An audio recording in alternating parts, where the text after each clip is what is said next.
is CEO and co-founder of Cultivo. And we also have the pleasure to have Elaine Smith-Genser. Elaine works at the UN Joint SDG Fund on engagement and partnership development. So welcome to both of you. Do either of you want to just briefly give a bit of background of who you are, a little bit more of a bio? Maybe I can start. Thank you, Dina. So as you were saying, I work at the United Nations Joint Sustainable Development Goals Fund. My background is in finance. I studied business in my home country, Brazil.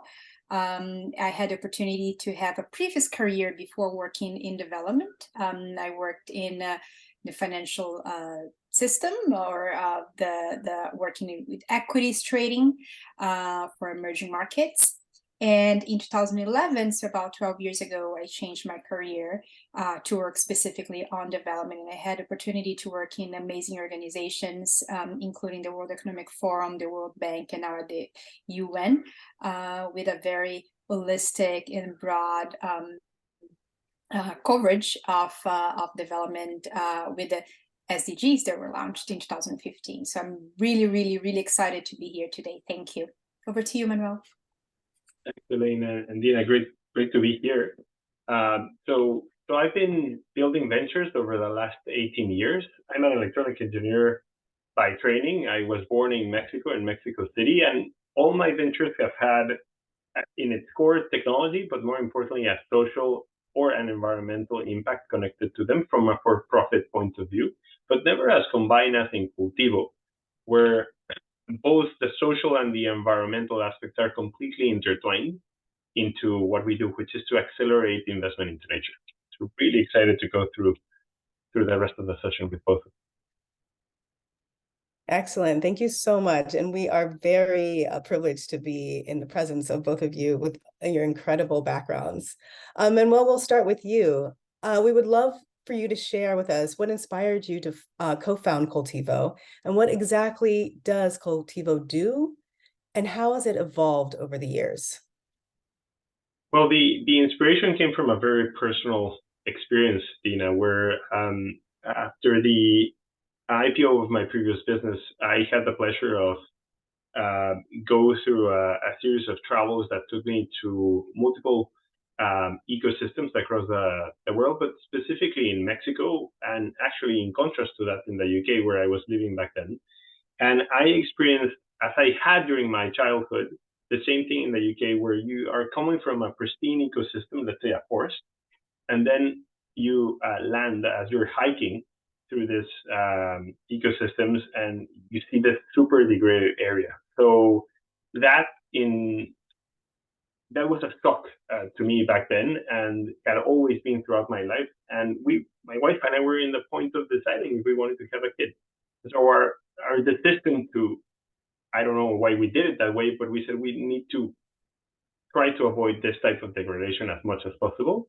And so the personal driver for me was, can we have actually a dent on figuring out if the ecosystem that we had in front of us can bounce back? And can we bring the capital that ecosystem and the communities that live in that ecosystem need to make it bounce back? So that was close to 5 years ago, and literally like that, that's an idea in the back of a napkin. And the evolution of that business model has been actually never as dynamic as in this industry. I think that the core bit there was that we had the technology to start assessing the biophysical characteristics of a project, but really very quickly understanding that it was well beyond what a satellite or what a sensor could measure. It really connected to what were the land activities that were needed, and how could we continue to develop how to properly work with those indigenous groups or those landowners that lived in those ecosystems. So we had to expand significantly our approach and the ways of working. And I think in summary, it's that the quality bar of these projects has continued to increase thanks to a market pull, as well as policy pressure on making sure that the systems are not abused. And the reality is that they can be prone to abuse. And good thing is that the transparency is unearthing a lot of those bad practices that some groups have had over the years in terms of ecosystem regeneration. And so the evolution where we are right now is that at the core of everything that we do is how do we build trust with those communities?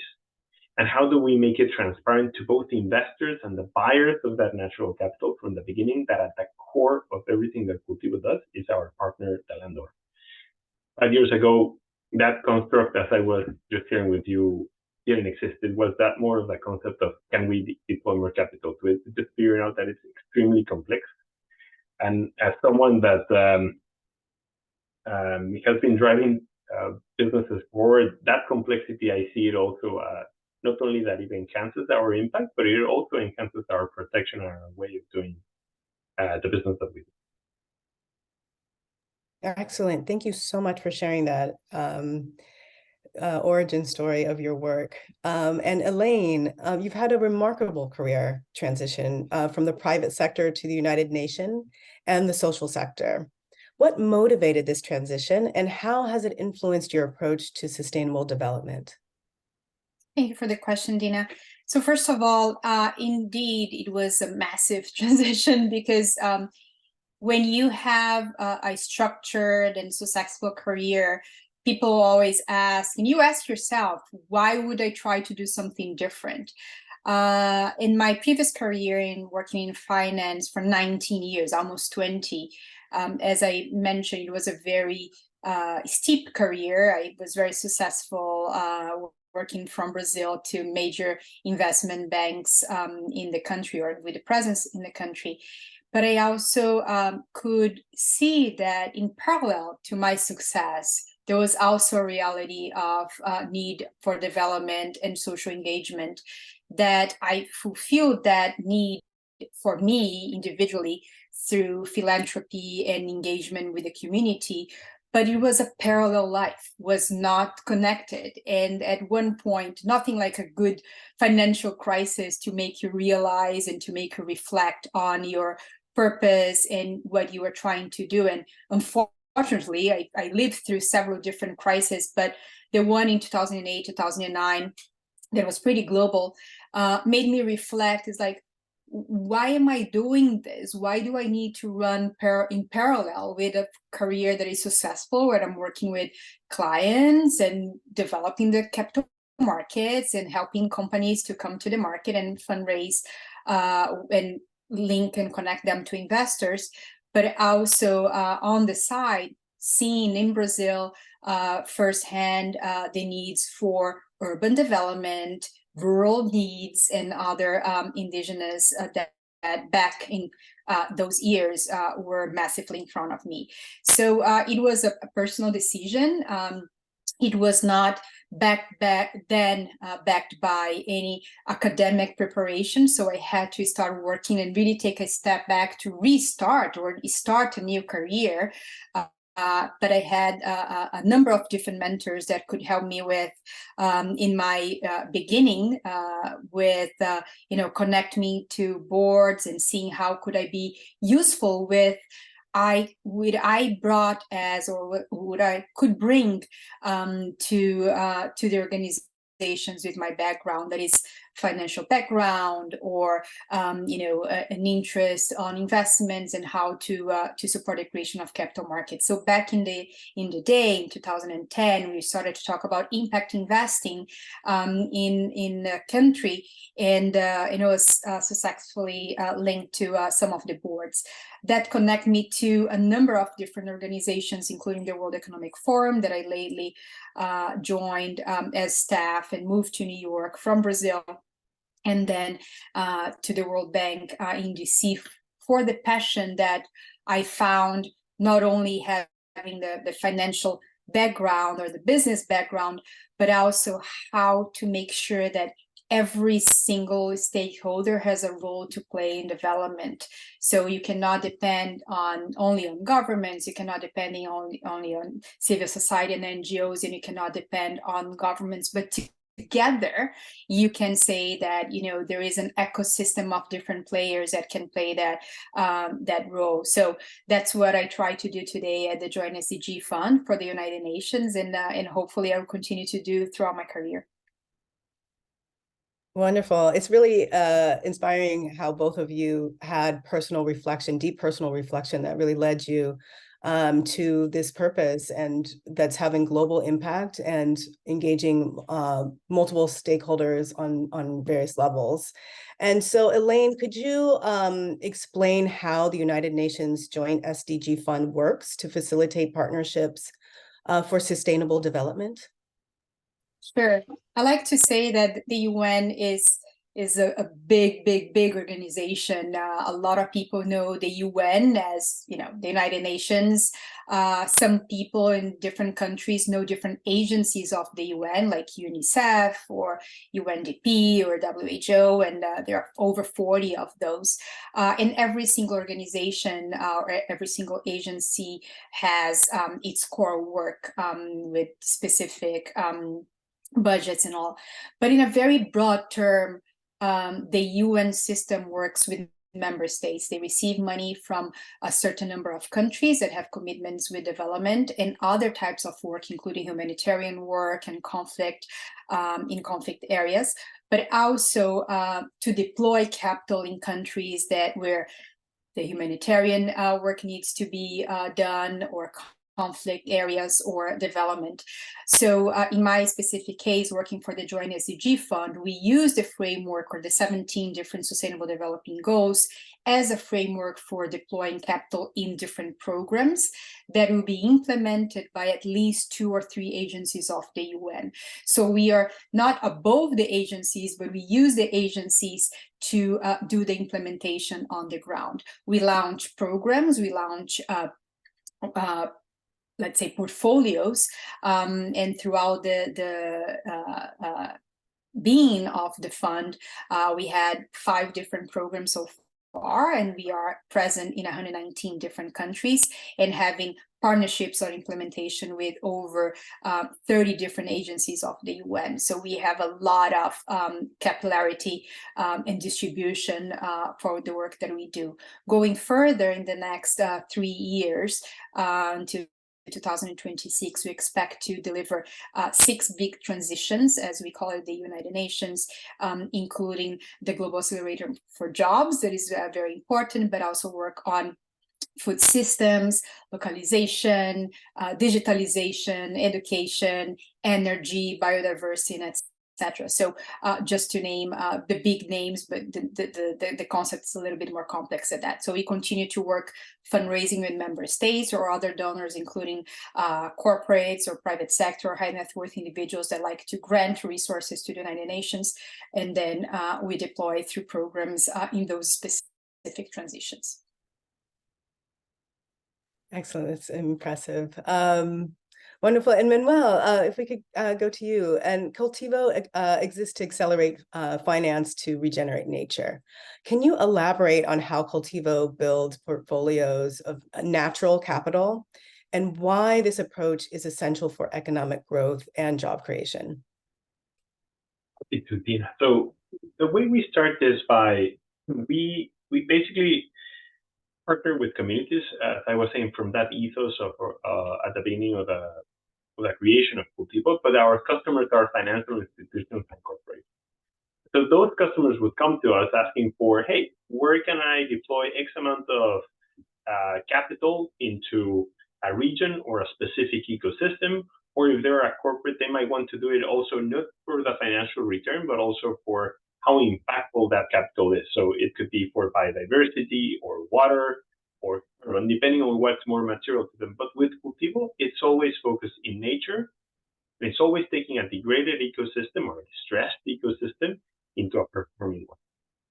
So the way we start is by analyzing the biophysical characteristics, so that we always start with biodiversity, water, then move to carbon, but then really understanding the social context, because that's what starts to underwrite the investment for our customers. And we start taking those customers through a series of due diligence steps that from a financial perspective is what they're used to. So we basically make nature look like any other investment, think infrastructure, but in this case, green infrastructure.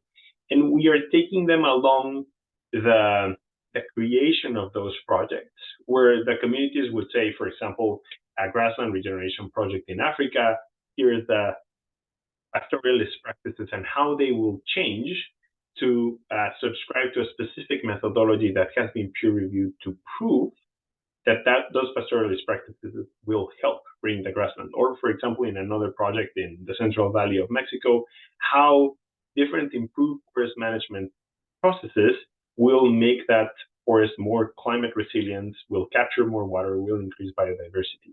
Now, at the core of that is what is it there for the community? And of course, the investor will be looking towards internal rate of return, and an off-taker is going to be looking at the quality of the natural capital or ecosystem service flows that come out of that project. For example, carbon or biodiversity or water, whatever is more material to them. And so at the core of that, everyone now knows from an integrity council, but also at the core carbon principles, that the community is engaged and that they have a specific set of revenue share or profit share that's embedded into the contracts that we put in front of the investors. So that way we're securing the rights of the landowners, that being an indigenous community. Sometimes they actually are just the land stewards and not the landowners, but even at that point, we make sure that we put a wrapper of protection and clarity of what the community isn't going to do. And the final bit is, and the most important one, is that the project actually starts. So the regeneration starts and the community has the ecosystem of partners to lead through that regeneration, and they're completely integrated into the practices. So for example, in a grassland, they're not only moving the herds in mimicking a natural herd, but they might also be contributing to mapping biodiversity. And for that, they receive new revenue streams. Their land receives a lot of infrastructure investment, for example, hydraulic infrastructure. And already their asset, their main wealth, which is their land, starts to appreciate. They get new revenue streams, and then they get a profit share once the project starts to perform. So at the core of this, there are a very complex set of policy, tax, multilateral regulations that we've had to map out also on our technology platform to make it easy. It is, and sometimes people would love me to say, oh, this is super easy, let's just go and regenerate nature. It's extremely complex.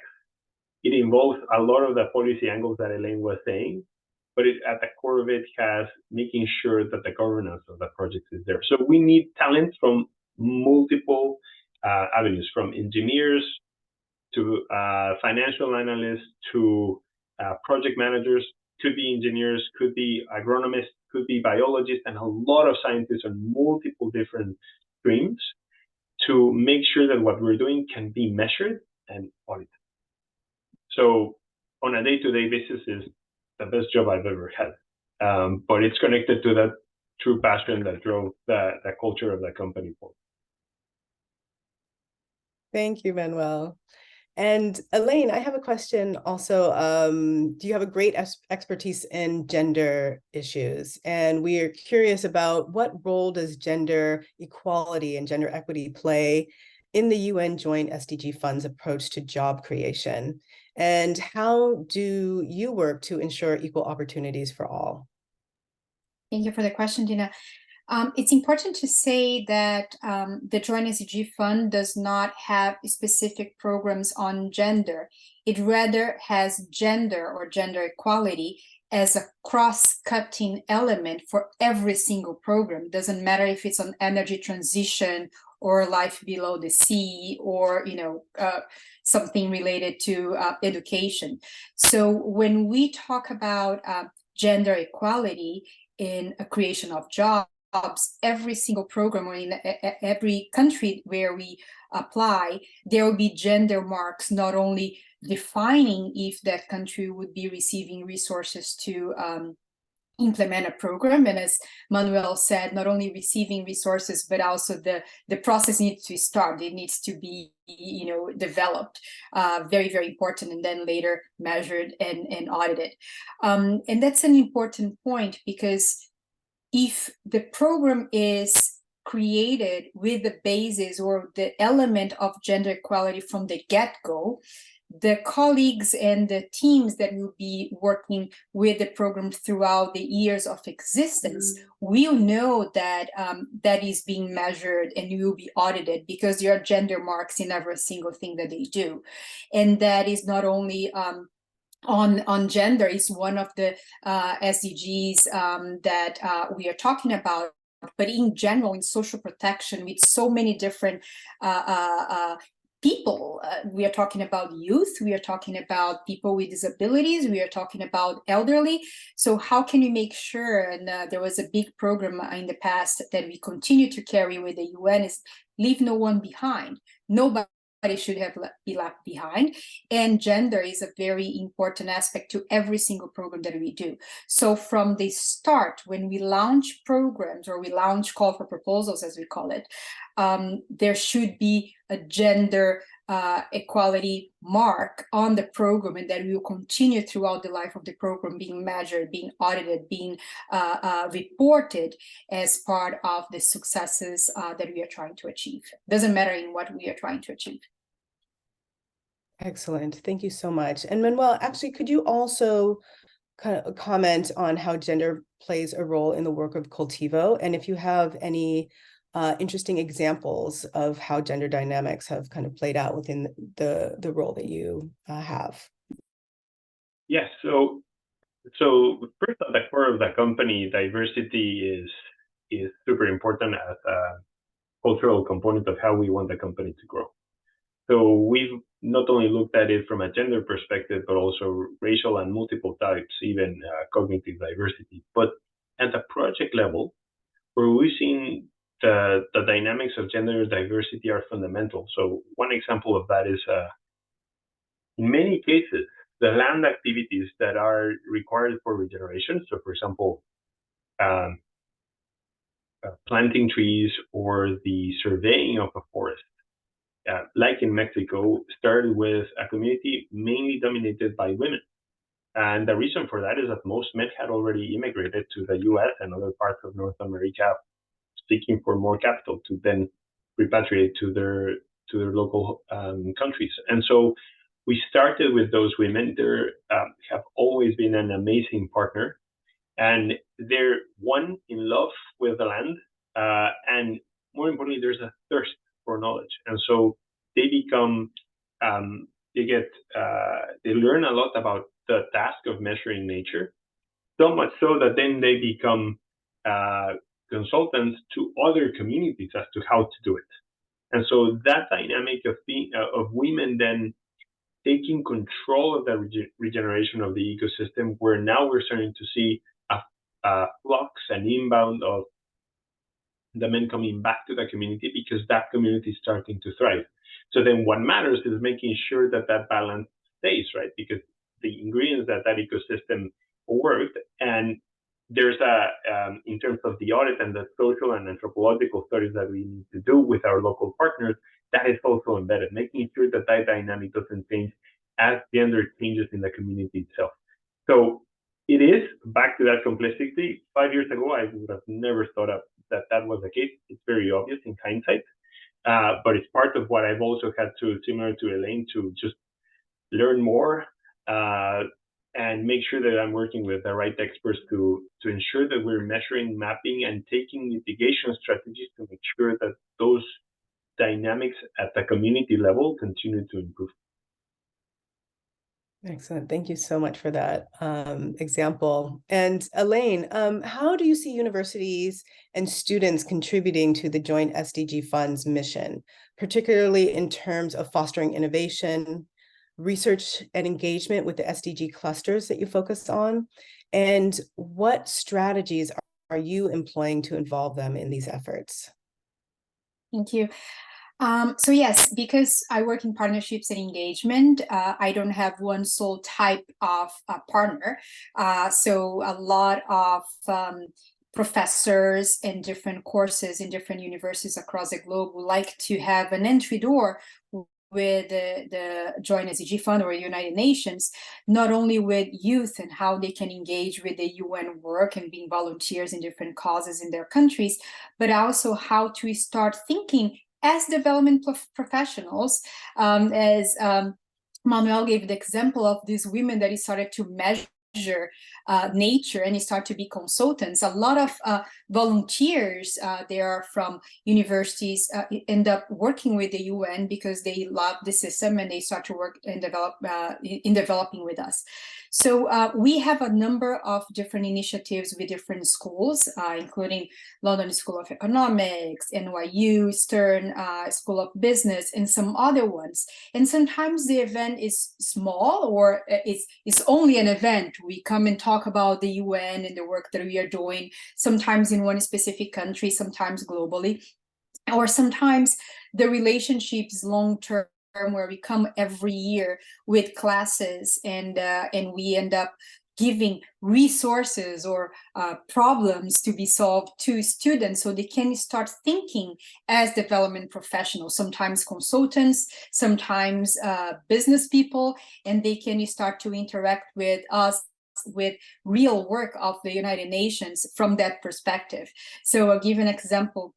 One of the things that I've been working with NYU this year is one project that hopefully we're going to have 6 students working for a semester, is how to make sure in the global accelerator of creation of jobs, we can make sure that we screen countries that are with high level unemployment or that needs gender equality on the creation of employment, but also countries that are with a high carbon footprint because of the nature of the business that the country does, because they are oil heavy country, or they are a mining heavy country, or they are in a sector that is carbon with an elevated carbon footprint.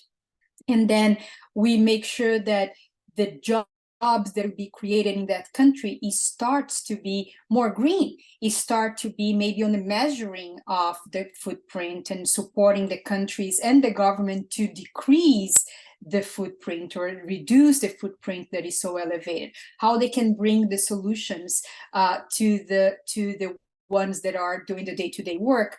So the idea of engaging students is, as Manuel was saying, that this being thirst for information and thirst for the use of solutions. A lot of times the students or the youth, as I like to say, they are more open to whatever wasn't done before, to the transformation or to the innovation, because sometimes you end up working on a treadmill that it's harder to change things. So the youth is always good to they always bring the tentative or whatever is possible. So it's very welcoming to have the students in our teams or working with us closer to the programs that we have, because they can see not only how things can be done differently and how transformation can actually work, but also how to bring that to the reality of their future jobs as well. Excellent. Thank you so much. And I just want to also encourage anybody who's on the call to please post questions that you have for Elaine and Manuel. And Manuel, could you also talk about the role of young people and university students? And you've touched on some of this a bit, but if you could talk a little bit more about essentially how young people might be shaping the future of the green economy and sustainable development. Yeah, so I'm going to start on the type of talent that we are attracting, and then I'll move to how then young people are at the project level. So from a company perspective, I think climate and nature have this very clear appeal, especially to new generations that are really looking forward to coming out of university or whatever their studies were, and make sure that that thing that matters to them at a personal level is connected ideally very well at sync with their professional goals and their professional development. And I think there's a very pleasant surprise to many of them that they think that nature is only for biologists or agronomists or geologists, where actually their skills are very transferable. And so I gave the example in a conversation a couple of weeks ago, where, for example, a civil engineer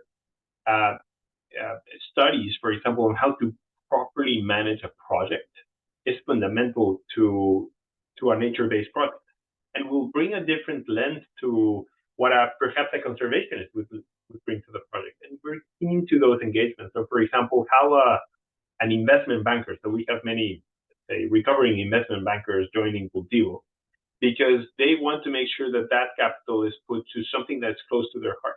Not dissimilar to what you were sharing, Elaine, where is there a way where we can still achieve that return, but also more importantly, can the impact be there?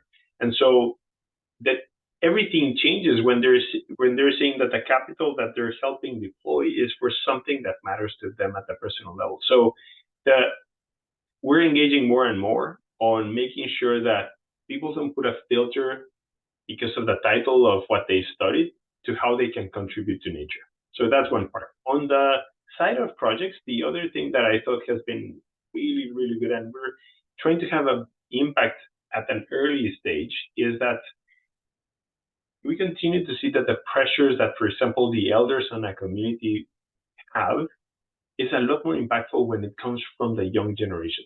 At the end of the day, the elders in many of the communities that we work with are seeing this wealth on the land, one that they will pass through generations. And where the nice intersect is coming is where they actually also don't want those generations to leave the community, because there was no, the quality of life perhaps was not perceived as good as it could be.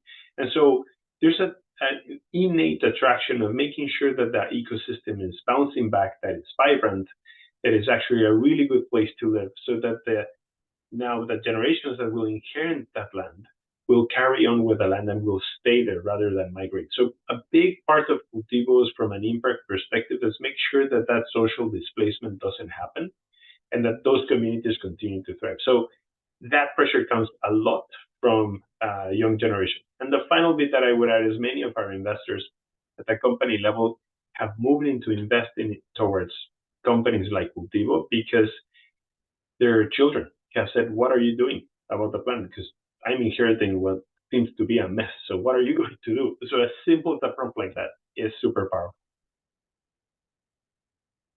Excellent. Thank you so much. And also, I wanted to kind of find out too, you are from Brazil and Mexico respectively, and I would love to know, how has your Latin American background shaped your perspective and your approach to addressing sustainability and development challenges on a global scale?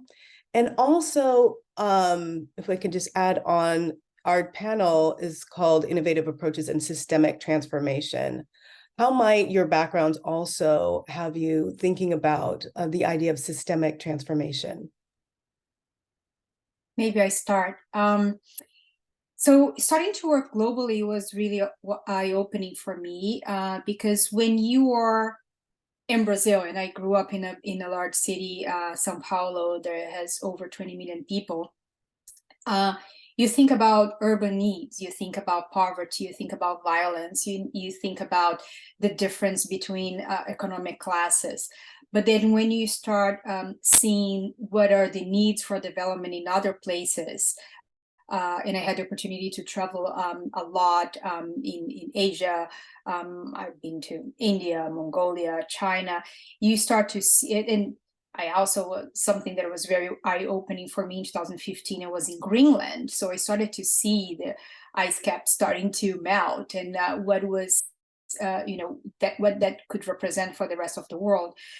That really opens up your ability to see, and that either if you try to solve a local problem, it might benefit a group of people, and hopefully does, but there are ways to put talent into work. And I'm not talking only about mine, but also resources. And I'm going to connect to one of the questions that I was posed on the Q&A.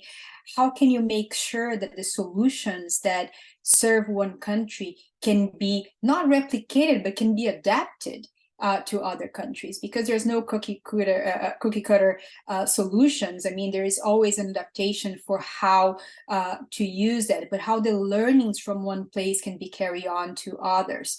So what I really appreciate in Latin America, sometimes you work as blocks, but how can we make sure that whatever the organizations that we work with, the UN, the World Bank, and USA does, some of the examples that were asked in the chat, most of the development work is similar, but every organization has its own DNA, has its way to operate. Some of them will be deploying capital directly as grants, like the UN does. Some other ones are banks. There are developing banks, and they behave as banks, lending resources to countries or business to do the work.